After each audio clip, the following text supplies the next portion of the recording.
नमस्कार साथियों, स्वागत है आप सभी लोगों का करियर इंडिया एजुकेशन में। मैं अभिषेक आप लोगों के लिए आज लेके आया हुआ हूँ सामान्य विज्ञान जीव विज्ञान में प्रैक्टिस सेट नंबर 6 वनस्पति में तीसरा भाग है ना। पादप जगत की अपन चर्चा कर रहे थे दोस्तों। इसके पहले वाले की यदि अपन चर्चा कर लें तो 2 पार्ट वनस्पति के हो चुके हैं। टोटल प्रैक्टिस सेट आज छठवां है। इसके पहले 5 सेट भी हो चुके हैं दोस्तों। तो वनस्पति शास्त्र में आज हम तीसरे वाले पे बात करेंगे, जिसपे हम पुष्प और फल पर चर्चा करेंगे। प्रश्नों की जो प्रकृति होती है थोड़ा सा मैं यहाँ पर आपको बता देता हूँ, फिर अपन सीधे कंसेप्ट पे चलेंगे। पुष्प और फल से प्रश्न इस तरीके से आते हैं कि पुष्प के निर्माण में कौन कौन भाग लेता है। बाह्य दलपुंज, दलपुंज, वर्तिकाग्र, इस तरीके के प्रश्न पुष्प में आते हैं। फल में अधिकतम इस तरीके के प्रश्न आते हैं कि सत्य फल कौन सा है, असत्य फल कौन सा है ना। पुंज फल कौन से हैं, संग्रथित फल कौन से हैं। इस तरीके के जो प्रश्न हैं वो काफी परीक्षा में आया करते हैं दोस्तों। तो चलिए अपन इस मजेदार टॉपिक को चालू करते हैं। सबसे पहले कंसेप्ट पे ध्यान देंगे। कंसेप्ट इसलिए ज्यादा जरूरी है क्योंकि इसी के माध्यम से यदि देखा जाए तो हम समझ पाते हैं। मान लीजिए आपने एक लाइन याद कर ली किसकी, फलों से संबंधित, एक लाइन याद कर ली पुष्पों से संबंधित, और एक लाइन याद कर ली यकृत से संबंधित। यकृत यानी जो हमारे शरीर में लीवर पाया जाता है। तीनों चीजें आपने एक एक दो दो लाइनें याद कर ली, तो क्या वो लाइनें आपको हमेशा याद रहेंगी? नहीं रहेंगी। मान लीजिए याद भी रहेंगी तो एक दो लाइनों से क्या कर लेंगे, कुछ नहीं कर पाएंगे, क्वेश्चन वहां पर नहीं लगा पाएंगे। कंसेप्ट को समझना बहुत जरूरी है। दूसरी बात, कंसेप्ट को समझने के बाद होता यह है कि पूरी की पूरी चीजें हमारे दिमाग में एकदम एक चित्र की भांति, एक नक्शे की भांति बस जाया करती हैं और हम अच्छे से उनको याद कर सकते हैं, बार बार अपने खुद के मन में भी दोहरा सकते हैं, है ना। तो कुल मिला के मैं हर अपनी क्लास में कहता हूं कि दिमाग में फिल्म बनना जरूरी है। यदि फिल्म नहीं बन रही है तो समझ लीजिए आप उसको याद नहीं कर पा रहे हैं, है ना। आप पढ़ रहे हैं, आपने देखा, अगर फिल्म चल गई दिमाग में तो समझ लो कि याद हो गया, और फिल्म नहीं चली तो इसका मतलब कि आप नहीं पढ़ रहे हैं और बस आप लिए हुए हैं और बस वो ऐसे ही है, ऊपर ऊपर, एक दो दिन बाद भूल जाएंगे। चलिए तो अपन चालू करते हैं। हो गई जितनी बातें होनी थी, अब अपन इसको चालू करते हैं। सबसे पहले ही आते हैं पुष्प पर, फ्लावर पर। इसके अध्ययन को एंथोलॉजी कहते हैं। तो प्रश्न तो सबसे पहला यही बन जाता है कि पुष्पों का अध्ययन क्या कहलाता है। तो पुष्पों का जो अध्ययन है दोस्तों वो एंथोलॉजी कहलाता है। पुष्प के हम थोड़े भाग को देखते हैं। देखिए जैसे ये महिला पुरुष में एक तरीके की व्यवस्था होती है, उसी प्रकार से ये जो प्रकृति है, प्रकृति में जो पादप जगत है, इसमें भी इसी तरीके की लगभग लगभग व्यवस्थाएं होती हैं, कुछ चीजों को यदि अलग कर दिया जाए। तो होता क्या है, पुष्प से ही फल बनता है और फल को उसके बाद हम लोग भी खाते हैं और इसके बाद इसका उपयोग जो है पेड़ स्वयं भी करते हैं। तो चलिए अपन देखते हैं पुष्प, एंथोलॉजी या एंथोलॉजी।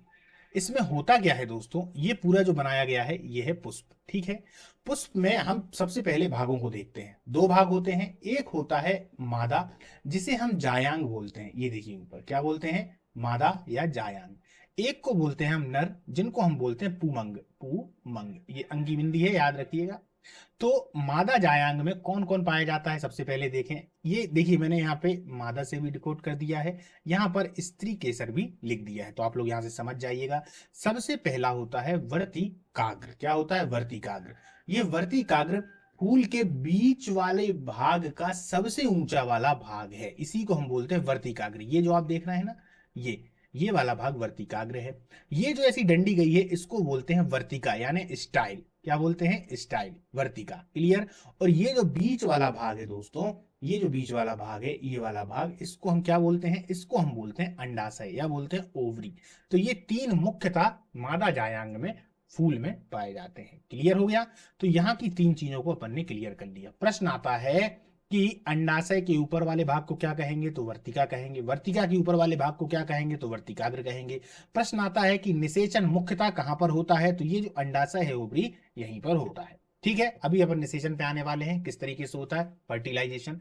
चलिए अब अपन आगे देखते हैं यहां पर कि ये है नर जनानांग, या इनको हम पुमंग भी कहते हैं। इसमें क्या क्या आते हैं, तो इसमें सबसे पहले तो अगर देखा जाए तो ये जो इस तरीके से उठे हुए हैं ना, ये धागे के समान, देखिए ये धागे के समान है, ये धागे के समान है। इस तरफ भी है, ये धागे के समान है, ये है इस तरफ धागे के समान। इनकी संख्या सबसे पहली बात तो ज्यादा होती है दोस्तों। दूसरी सबसे महत्वपूर्ण बात ये है कि इनमें अगर देखा जाए तो पराग कोष होता है, पराग कोष, इसको हम बोलते हैं एंथर। क्या बोलते हैं? एंथर। ये है पराग कोष। ये जो है पूरा का पूरा, इसको पराग कोष कहा जाता है। क्या कहा जाता है दोस्तों? पराग कोष। इसी में पराग कण भरे रहते हैं। क्या भरे रहते हैं? पराग कण भरे रहते हैं, जिनको हम बोलते हैं पॉलीग्रीन। क्या बोलते हैं? पॉलीग्रीन। और पराग कोष और ये जो तंतु है, ये लंबा लंबा सा, इन दोनों के संयुक्त रूप को पुंकेसर कहा जाता है। क्या कहा जाता है? पुंकेसर कहा जाता है। तो ये अपन ने मादा जायान देख लिए और नर जो पुमंग है उनको देख लिया, दोनों के अंगों को अपन ने देख लिया। अब अपन थोड़ा नीचे आते हैं, नीचे देखते हैं कि पुष्प जो है वो किस किस से बना हुआ होता है। तो सबसे बाहरी भाग में यदि हम देखें तो ये जो डंडी होती है ना नीचे वाली, इसको हम बोलते हैं व्रंत। जब आप किसी को फूल देते हैं तो इसी व्रंत को पकड़कर फूल देते हैं कि भैया लीजिए, ठीक है। तो इसको हम क्या बोलते हैं? व्रंत बोलते हैं, पहली बात। दूसरी बात, ये जो ऊपर आप देख रहे हैं जहां पर पूरा का पूरा पुष्प बैठा रहता है, इसको हम बोलते हैं पुष्पासन। क्या बोलते हैं? पुष्पासन। इसी को हम थैलमस भी कह देते हैं। क्या कह देते हैं दोस्तों? थैलमस। यहां लिखा नहीं है, थैलमस, इसको याद रखिएगा, इंग्लिश नाम इसका थैलमस है। आता है कि पुष्प का पूरा वजन किसके ऊपर होता है? तो इसी पुष्पासन के ऊपर होता है। दूसरी बात, इससे एक प्रश्न और आता है जो फल से संबंधित है, जो मैं बता देता हूं कि होता क्या है दोस्तों, कभी कभार जो निषेचन की क्रिया है वो इस अंडाशय में ना होकर इसके नीचे वाले भाग पुष्पासन में हो जाती है।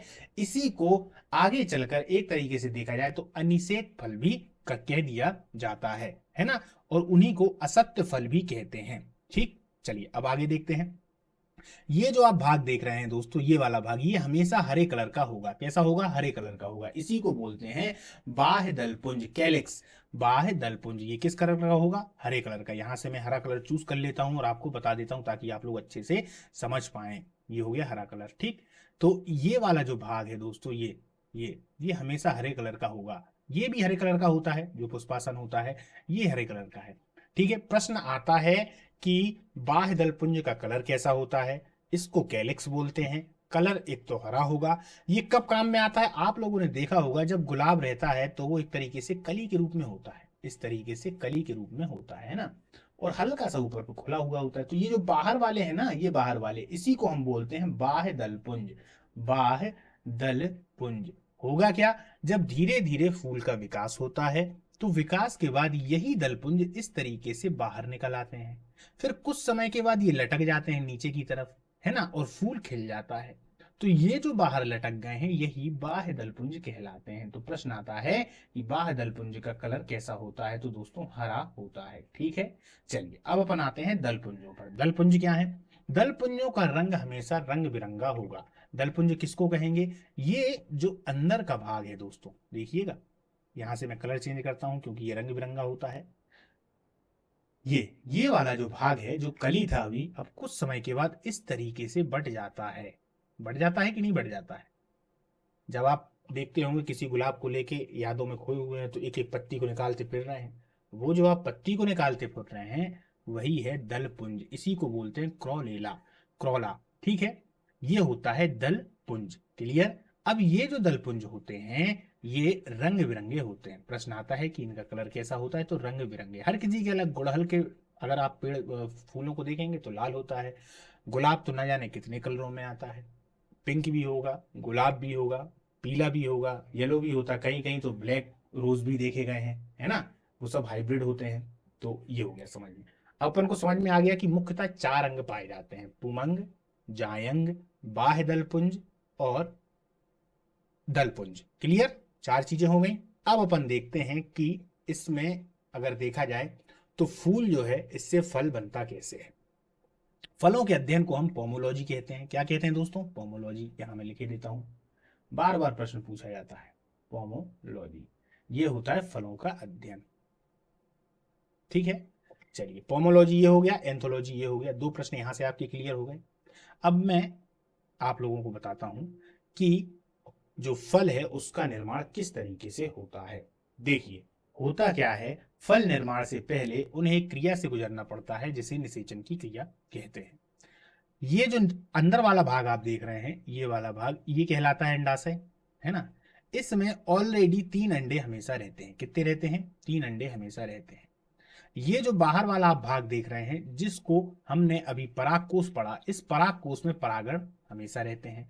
तो ये जो परागकण है इनका इस वर्तिकाग्र पर आना, किस पर? वर्तिकाग्र। वर्तिकाग्र क्या है? इसी अंडकोश के इसी जो अंडाशय है इसके ऊपर वाले भाग को, जो ऊपर वाला भाग है ना, इसी ऊपर वाले भाग को वर्तिकाग्र कहते हैं। तो ये जो परागकण है इनका यहां तक आना क्या कहलाता है दोस्तों? परागण। याद रखिएगा, ये दो क्रियाएं होती हैं, बहुत कॉम्प्लेक्स होती हैं, हम समझ नहीं पाते। परागण, सीधा प्रश्न आता है कि परागण की क्रिया क्या कहलाती है? तो परागकोश से परागण का, परागकोश से पराग कण का वर्तिकाग्र तक पहुंचना परागण कहलाता है। बहुत आराम से बता रहा हूं, समझिएगा। परागकोश से पराग कण का यानी पॉलीग्रीन का वर्तिकाग्र, वर्तिकाग्र तक पहुंचना परागण कहलाता है। और उसके बाद जब यहां से एक तरीके से ये जो परागकण है जब ये नीचे की तरफ गिर जाते हैं, नीचे की तरफ गिर जाते हैं और अंडाशय में मिल जाते हैं, तो यही क्रिया निषेचन कहलाती है। यही क्रिया निषेचन कहलाती है। और इसी के पश्चात फल बनते हैं, है ना। अब अंदर निषेचन में कैसा क्या होता है उसको भी अपन डीपली पढ़ते हैं। ये जरूरी इसलिए है दोस्तों क्योंकि यहां से आप लोगों के पास में क्वेश्चन निकल के आएंगे, वो क्वेश्चन जिनको आप सोचते हैं कि बड़े कॉम्प्लेक्स हैं और छोड़ देते हैं। प्रश्न आता है परीक्षाओं में, इसको छोड़ देते हैं, नहीं आता चूंकि पढ़ा नहीं है तो आएगा कैसे, है ना। चलिए अब अपन समझते हैं इसके लिए। अब अपन जब यहां देखेंगे दोस्तों, तो यहां से ये जब नीचे गिर जाते हैं, तो नीचे गिर जाने के बाद इनमें ऐसी व्यवस्था होती है कि ऊपर वाली ये जो वर्तिका है, वर्तिका, तो वर्तिका से मात्र अकेले दो दो परागकण ही नीचे आने की व्यवस्था है। इनको आप देखेंगे तो मैंने नीले कलर से बनाया हुआ है, देखिए ये जो है, तो ये नीले कलर से है। ये जो दो अंडे आपको दिख रहे हैं ये नीले कलर से हैं, ठीक है, क्लियर। अब ये जो दो नीले कलर से हैं, सिर्फ यही व्यवस्था उन्होंने बनाई रखी है, या प्रकृति की ये व्यवस्था है कि यहां से सिर्फ दो आएंगे और तीन ऑलरेडी यहां पर हैं। तो होगा क्या कि एक और एक ये दोनों मिलकर एक अपना ग्रुप बना लेंगे। ये बन गया इनका ग्रुप, किन किन का? एक का और दो का। ये यहां पर देखिए, एक नीला है और एक लाल है, तो इन दोनों को क्या बोलते हैं दोस्तों? युग्मनज, जायगोट। क्या बोलते हैं? युग्मनज। यही जो होता है यही आगे चलकर फल बनता है, लेकिन शुरुआत में ये अभी केवल भ्रूण है। क्या है? भ्रूण है। आगे चलकर यही फल बन जाता है। एक मिनट रुकिएगा दोस्तों।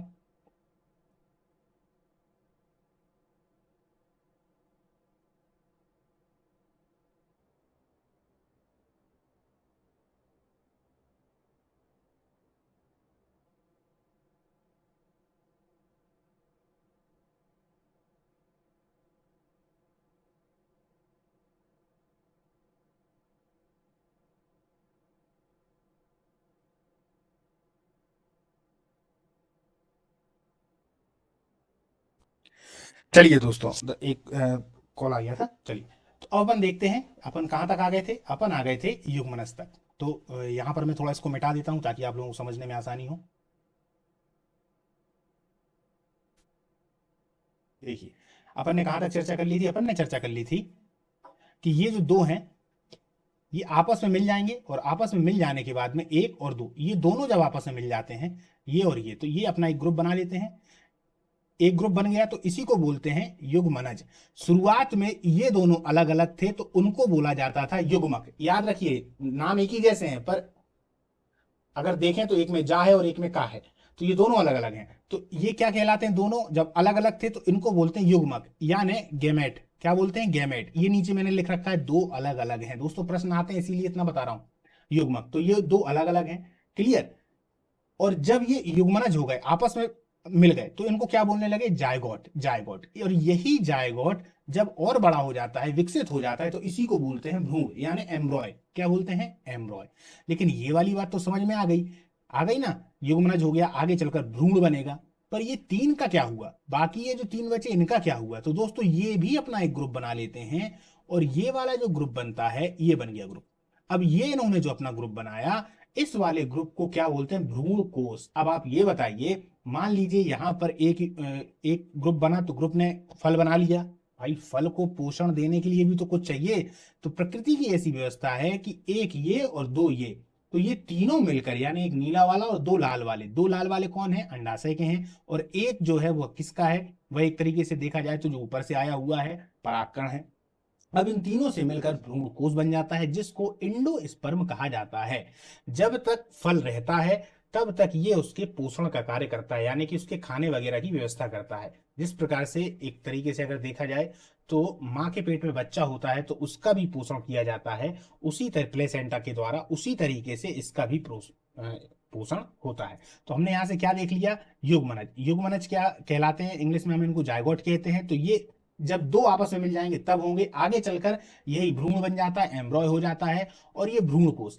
अब दोस्तों यहां से प्रश्न क्या बनता है कि निषेचन दरअसल दो प्रकार से होता है, या दो प्रकार का, एक होता है द्विसंलयन और एक होता है त्रिक तो यही द्विसंलयन कहलाता है, द्विसंलयन।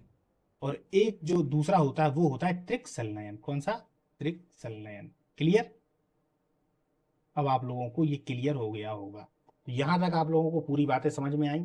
इसके बाद फल बन जाता है, फल बन जाने के बाद उसका हम लोग उपयोग कर लेते हैं, है ना, और उसी का उपयोग पौधे भी खाने में कर लिया करते हैं। अब अपन देखते हैं दोस्तों, कुछ और इसमें चीजें आती हैं, जैसे प्रश्न पूछा जाता है सत्य फल कौन सा है, असत्य फल कौन सा है, इस तरीके के जो प्रश्न हैं उन पर अपन करते हैं। होता क्या है, कभी कभार दोस्तों, इसको मैं थोड़ा सा मिटाऊंगा,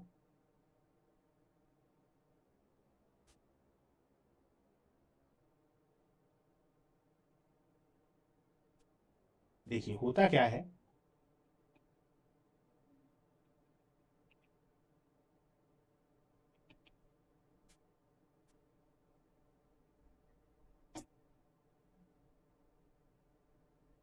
देखिए होता क्या है कि कभी कभार क्या होता है कि ये जो निषेचन यदि यहीं पर हो रहा है, कहां पर, ये अंडाशय में, ओवरी में, तो उसको हम कहेंगे सत्य फल। क्या कहेंगे, सत्य फल। यदि यही कभी कभार इसके नीचे हो जाता है, कहां पर, नीचे की तरफ, ये जो पुष्पासन है ना, ये पुष्पासन यहां पर हो जाता है, क्या होता है, ये सड़क के नीचे आ जाते हैं। तो जब ये पुष्पासन में हो जाता है दोस्तों, तो इन्हीं को हम असत्य फल कहते हैं। क्या बोल देते हैं दोस्तों, असत्य फल कह देते हैं। क्लियर। अब यही निषेचन यदि मान लीजिए ऊपर हो गया, अब ऊपर होता कैसे है, ये देखिए, ऊपर, ऊपर हो गया, वर्तिकाग्र पर हो गया, तो इसको हम बोलते हैं अनिषेक फलन, अनिषेक फल। अब होता कैसे है, मान लीजिए इसी को उल्टा कर दें, किसको, उल्टा, फूल कभी कभार हमेशा सीधा तो होता नहीं है, कभी कभार उल्टा भी होता है। तो आप लोगों ने देखा होगा केला, केला देखा है ना, केला हमेशा किस तरीके से लगे होते हैं, इस तरीके से लगे होते हैं, ऊपर की ओर लगे होते हैं। तो केला जो है इसी में आता है, अनिषेक फल में। क्लियर। तो यहां से आप लोगों का पूरा जो कॉन्सेप्ट है वो क्लियर हो चुका होगा। अब अपन आगे चलते हैं और अपन देखते हैं इनके प्रश्न और उत्तरों को। ठीक है, चलिए। पुष्प, पुष्प क्या कहलाता है, सबसे पहला तो प्रश्न यही है। तो पुष्प क्या कहलाते हैं, या पौधों के जनन अंग हैं। पुष्प क्या कहलाते हैं, है ना, पुष्प क्या कहलाते हैं, तो यह पौधों के एक तरीके से जनन अंग हैं, बिल्कुल है। पुष्प में बाह्य दलपुंज, अपन ने अभी चर्चा की, दलपुंज की चर्चा की, पुमंग की, जो पूसे, पूसे अगर आप लोग भूल रहे हो तो पूसे पुरुष याद कर लीजिएगा, और जब पुरुष याद हो गया तो दूसरा जायांग है तो महिला तो अपने आप याद हो जाएगा, है ना। ये एक याद करने की ट्रिक है दोस्तों, बाकी पुमंग और जायांग ही उनको कहा जाता है। इनमें से पुमंग नर जनानांग और जायांग मादा जनानांग होते हैं, ये अपन ने शुरुआत में चर्चा कर ली। क्लियर।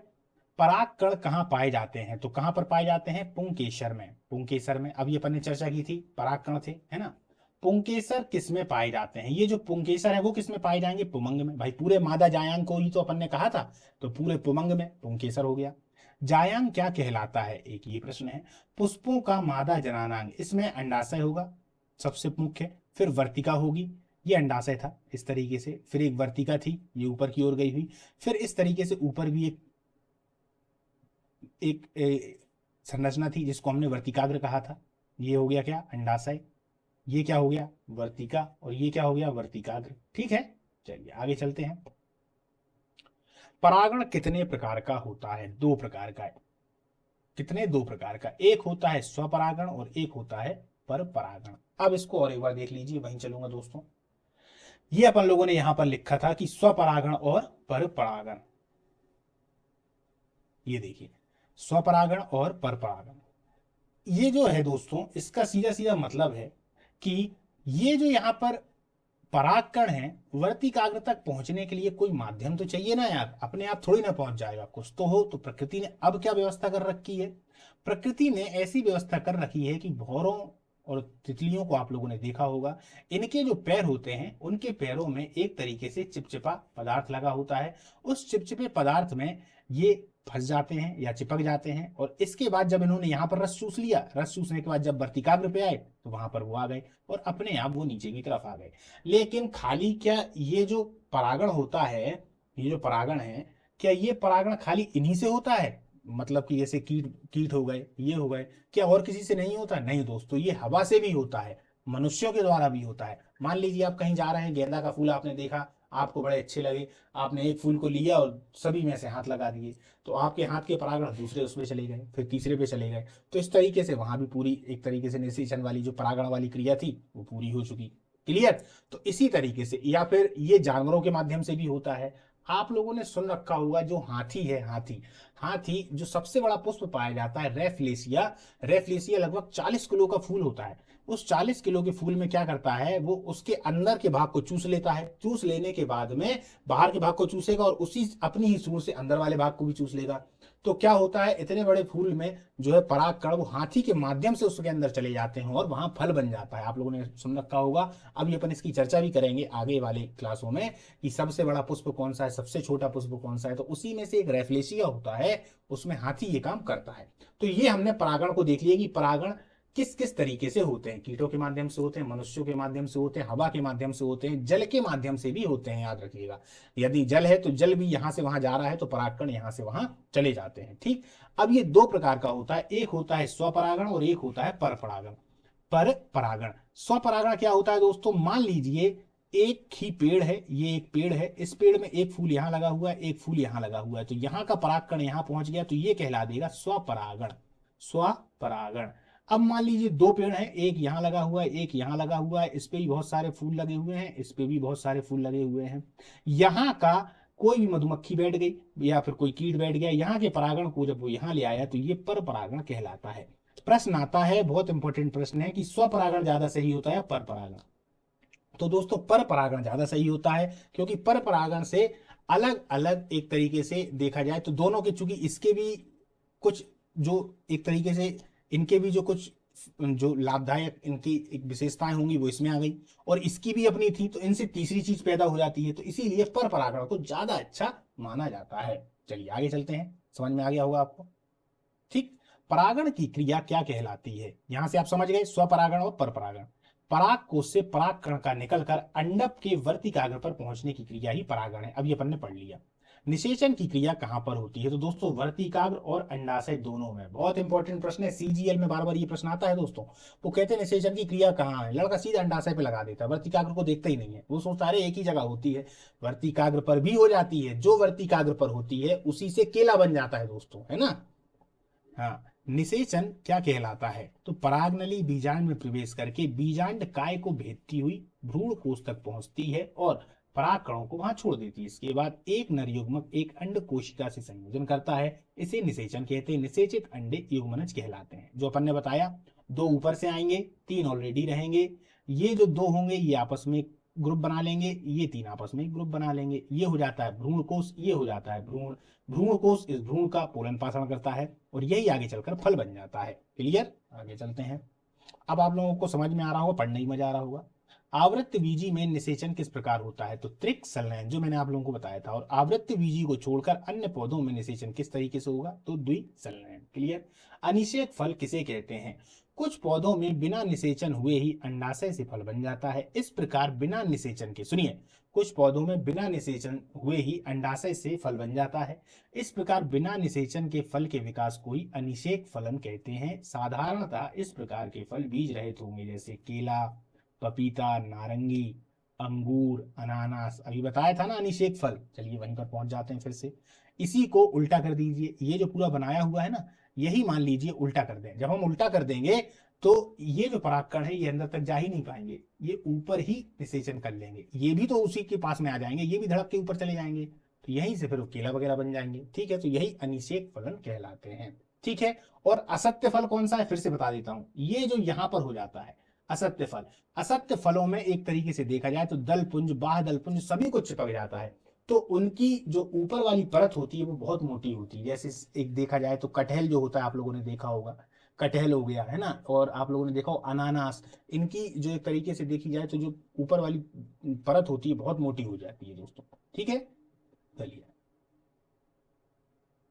पुष्पों का अध्ययन क्या कहलाता है? तो एंथोपोलॉजी, एंथोलॉजी। पुष्प आसन का रंग कैसा होता है? हरा, अपन ने चर्चा की। बाह्य दलपुंज का रंग कैसा होता है? हरा। दलपुंज का रंग कैसा होता है? रंग बिरंगा। ऐसे फलों को क्या कहते हैं जिनका निषेचन पुष्पासन में होता है? तो असत्य फल, जैसे सेब कटहल, अपन ने अभी पढ़ ही लिया है सेब और कटहल। ऐसे फलों को क्या कहते हैं जिनका निषेचन वर्तिकाग्र पर होता है? अनिषेक फल, जैसे केला। दोनों इंपॉर्टेंट है दोस्तों, अब आप लोगों को मालूम पड़ गया होगा कि क्यों कहते हैं। अब आ जाते हैं फलों पर। ठीक है दोस्तों, फल किसे कहा जाता है? भ्रूण कोश का विकसित रूप ही फल कहलाता है। जब भ्रूण कोश बड़ा हो जाएगा तो वही फल हो जाता है। फलों को कितने भागों में बांटा जाता है? तो 3 भागों में बांटा जाता है। सबसे पहले आते हैं सरल फल, जिनको हम बोलते हैं अमरूद और केला। ये क्या होगा? एक फूल पे एक ही लगेंगे। यहां पर मैं लिख देता हूं, समझ जाएंगे। एक फूल पर एक ही, एक फूल पर एक ही, पर एक ही। तो ये हो जाते हैं सरल फल। पुंज फल क्या होता है? एक फूल पर ज्यादा लग जाते हैं, एक फूल पर काफी सारे लग जाएं, काफी लग जाएं, काफी लग जाएं, तो इनको बोलते हैं पुंज फल। ठीक है, स्ट्रॉबेरी देख लिया, रस भरी देख लिया, या मंदार जानते होंगे, मंदार गांव में नहीं देखा होगा आप लोगों ने, होते रहते हैं वही मंदार। और एक होते हैं संग्रथित फल। कौन कौन से? कटहल और सहतूत, कटहल और सहतूत, ये हो जाते हैं संग्रथित फल। असत्य फल किसे कहते हैं? इस परिभाषा को भी समझ लें। ऐसे फल जिनके निर्माण में बाह्य दलपुंज, दलपुंज, पुष्पासन आदि भाग लेते हैं उन्हें ही असत्य फल कहा जाता है। सेब और कटहल, सभी सभी ने इनके निर्माण में भाग ले लिया। सेब, कटहल और अनानास भी लिख लीजिए यहाँ पर, अनानास। अब आप लोगों को क्लियर हो गया होगा, सभी कुछ इसमें भाग ले लेते हैं दोस्तों, याद रखिएगा। सेब भी है, कटहल भी है, अनानास भी है। फलों को कितने भागों में बांटा गया ये यहाँ बताया, लेकिन दोस्तों फलों को 2 प्रकार से बांटते हैं, और दोनों प्रकार में 3-3 तरीके से बांटा जाता है। तीनों जगह से प्रश्न आया करता है। ठीक है, चलिए, फलों को कितने प्रकार से बांटते हैं ये देखिए, 2 प्रकार से।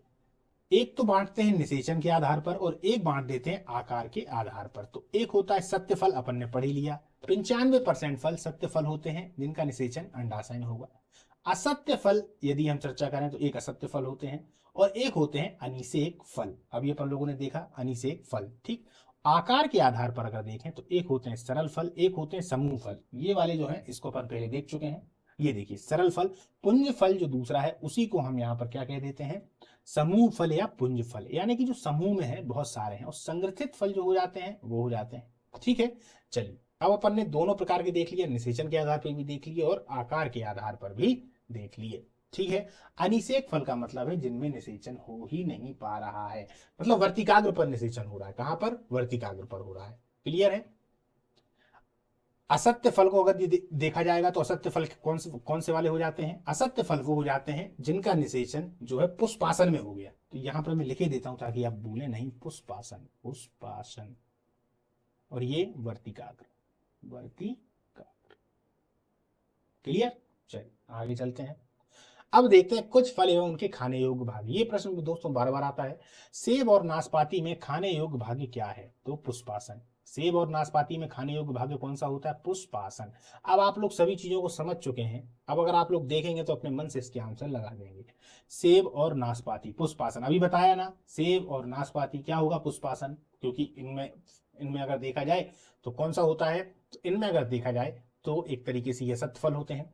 आम और पपीता में खाने योग्य भाग क्या होता है? तो मध्य फल भित्ति। आप उनको खाने लगी, मतलब दिमाग में अपना बना लीजिए यार इसमें मैं क्या खाता हूं, तो मध्य फल भित्ति होता है।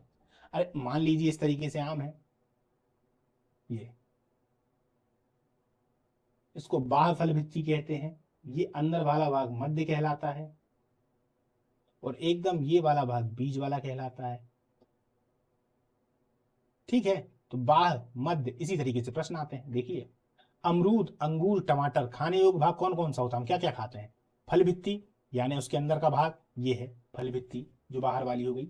और बीजंडासन, जो अंदर वाले हो गए, ये बीजंडासन, ये भी खा लेते हैं। क्लियर? केले में खाने योग्य भाग क्या होता है? मध्य एवं अंतःभित्ति। मध्य का खाएंगे और बाहर का। केले का छिलका इतना मोटा होता है कि उसको खाओगे तो वैसे ही बीमार पड़ जाओगे। गेहूं में खाने योग्य भाग क्या होता है? तो भ्रूणपोष एवं भ्रूण दोनों, मतलब भ्रूणपोष और भ्रूण। अब समझिएगा, ये जो भ्रूण होता है वो अंदर वाला भाग हो गया, और जो बाहर से हल्का सा चिपका हुआ सा रहता है वो भ्रूणपोष हो गया। क्लियर है? काजू का कौन सा भाग खाया जाता है? तो पुष्प व्रंत और बीज व्रंत, बीज पत्र। बीज पत्र खाया जाता है, पुष्प व्रंत। काजू को दोस्तों ड्राई फ्रूट्स में भी हम गिनते हैं। किसमें? ड्राई फ्रूट्स में। ये वैसे फ्रूट्स होते हैं, अभी तक हम जो पढ़ रहे थे वो फल थे, फल नॉर्मल थे, फल को सीधे तोड़ा खा लिया। ये ड्राई फ्रूट वो हैं जो एकदम से बिल्कुल सूख गए हैं, एकदम सूख चुके हैं, उन्हीं को ड्राई फ्रूट कहा जाता है। कटहल और अनानास का कौन सा भाग खाया जाता है? तो परिदल पुंज और बीज। कौन कौन से? परिदल पुंज और बीज। नारंगी का कौन सा पदार्थ खाया जाता है? तो जूसी हेयर। नारंगी में देखा होगा ना, इस तरीके से रहता है, ये छोटे छोटे रहते हैं, ये जूसी हेयर खाए जाते हैं। ठीक है। चना और मूंगफली में खाने योग्य भाग क्या होता है? तो बीज पत्र होता है एवं भ्रूण होता है। ठीक है। लीची में खाने योग्य भाग क्या होता है? एरिल। भैया ये है ट्रेंडिंग वाला क्वेश्चन, बार बार पूछा जाता है, लीची में खाने योग्य भाग कौन सा है, कौन सा है, कौन सा है? तो एरिल होता है दोस्तों। क्या होता है? एरिल होता है। लीची को आप लोग देखेंगे खोल के तो उसका जो भाग होता है उसको हम एरिल कहते हैं। ठीक है। इसी प्रकार मसाला लौंग में अगर देखा जाए तो उसके भी ऊपर हम फूल का उसका उपयोग करते हैं, है ना, फूल होता है वो पूरा। केसर में अगर हम देखें तो केसर में जो पुंकेसर होते हैं ना, जो पुंकेसर की अपन ने चर्चा की है, वो पुंकेसर ही केसर में उपयोग करने योग्य होते हैं। ठीक है दोस्तों, तो आज की जो अपनी क्लास है वो समाप्त होती है। कमेंट में बताइएगा जरूर कैसी लगी आप लोगों को क्लास। लगभग में आपके ये जो पूरे कंसेप्ट है वो क्लियर हो गए होंगे। देखिए दोस्तों, इन सबको हमने पढ़ा तो बचपन में भी है, लेकिन बचपन में हम इसको कॉम्प्लेक्स समझ के छोड़ देते थे, पर आज अगर देखा जाए तो इसकी आवश्यकता है और जरूरत भी है, क्योंकि इससे प्रश्न आएंगे ही, है ना, तो पढ़ना जरूरी है। तो आप लोग उसको जरूर पढ़ें। और हाँ दोस्तों, टेलीग्राम से जुड़ना ना भूलें। टेलीग्राम से जुड़ते ही आपको उसका पीडीएफ प्राप्त हो जाएगा, हम यहाँ से अपलोड कर देंगे जैसे ही क्लास डालते हैं, और उसके बाद में आप लोग वहां से डाउनलोड करके उसको कभी भी पढ़ सकते हैं। ठीक है दोस्तों, नमस्कार, मिलते हैं अगली